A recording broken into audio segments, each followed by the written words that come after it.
Ayaw ba sa inyo yung bayaran ng kuryente? Pero malapit ang 7-Eleven sa inyo. Well, today, good news, dahil ituturo ko sa inyo kung paano ba tayo makakapagbayad ng kuryente sa may 7-Eleven. And don't worry dahil hindi mo na kailangan mamasahe pa dahil meron lang tong 10 pesos na fee kapag magbabayad ka. And napakaikli lang ng ating tutorial dahil napakabilis lang din magbayad gamit yung kanilang app. So, ang una, kailangan nyo munang i-download yung kanilang app. Ito yung Click. I-search nyo lang ito sa Play Store or App Store. Then, once na ma-download nyo na, gumawa lang kayo ng account nyo gamit ang mobile number nyo. Magre-register lang kayo. And simple as that, di na kayo hihinga ng ID or anything.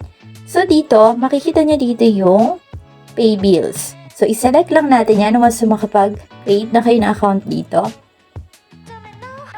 And hintayin lang natin mag-load. And habang naglo-loading pa, maliit lang na favor mga kaibigan, huwag niyong kalimutan mag-like and subscribe. Thank you so much.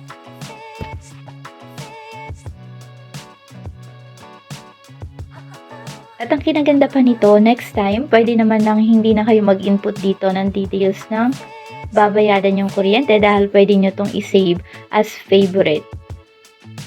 Alright, so ayan, makikita natin dito yung mga pwede natin bayaran gamit yung Click Up. Pero piliin natin electricity.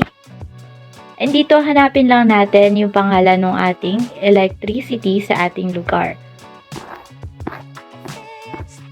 So for example,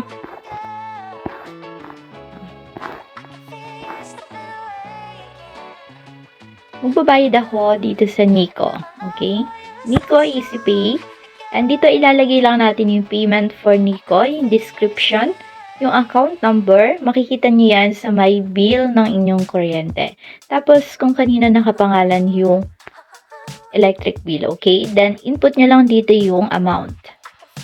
So, for example, maglalagay ako dito ng account number. Now, once na ma-input na natin yung account number sa kay account name and kung magkano yung amount, take note pala mga kaibigan na kailangan yung amount na ilalagay natin dito ay yung eksakto. Kapag halimbawa yung nasa biller nyo may point, isama nyo yung point kung magkano ba yung exact amount na makikita nyo dun sa inyong babayaran, okay?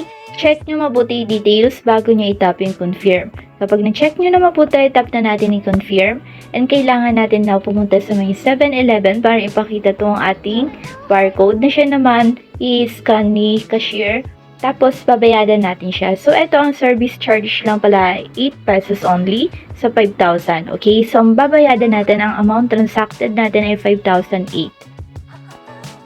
Tapos, etong barcode natin ay valid lang hanggang, ayan, makikita natin dito yung validity niya. And kapag halimbawa hindi kayo nakapunta agad sa 7-Eleven, pwede naman kayong mag-try ulit or gumawa ng transaction dito. Okay?